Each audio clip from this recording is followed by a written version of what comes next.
আসসালামু আলাইকুম সম্মানিত ভিউয়ার্স, প্রাথমিক বৃত্তি পরীক্ষা 2026-এর রেজাল্ট এইমাত্র প্রকাশ হয়েছে। কিভাবে বৃত্তির রেজাল্ট দেখবেন তা এখন দেখাচ্ছি। এজন্য প্রথমে আপনাকে একটি ব্রাউজার ওপেন করতে হবে। আমি এখানে ক্রোম ব্রাউজার ওপেন করছি এবং এই যে সার্চ বার আছে এখানে ক্লিক করছি। ক্লিক করে এখানে লিখছি IPEMIS লিখে এন্টার প্রেস করছি। এরপর প্রথমে যে ওয়েবসাইটটি দেখতে পাচ্ছেন IPEMIS, এখানে ক্লিক করছি। এরপর এখান থেকে দেখুন বৃত্তির ফলাফল, এখানে ক্লিক করবেন। ক্লিক করার পর দেখুন এখানে পরীক্ষার শিরোনাম প্রাথমিক বৃত্তি পরীক্ষা 2025, রোল নাম্বার এখানে দিবেন। রোল নাম্বার আমি দিয়ে নিচ্ছি। আমি রোল নাম্বার দিলাম। দেওয়ার পর এই যে নিচে যে ক্যাপচা, এই ক্যাপচাটা এখানে লিখতে হবে।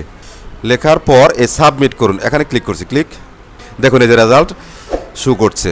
দেখুন এই যে ট্যালেন্ট পুল বৃত্তিপ্রাপ্ত ফলাফল। এরপর নিচে থেকে ডাউনলোড করুন, এখানে ক্লিক করবেন। এরপরে সেভে ক্লিক করবেন।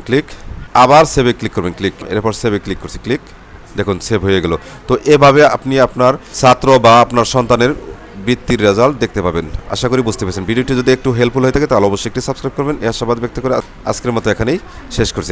আর হ্যাঁ, এই যে উপরে যে লিঙ্কটি আছে এই লিঙ্কটা ভিডিও ডেসক্রিপশন বক্সে দিয়ে দেবো, সেখানে ক্লিক করেও আপনি এখানে আসতে পারবেন।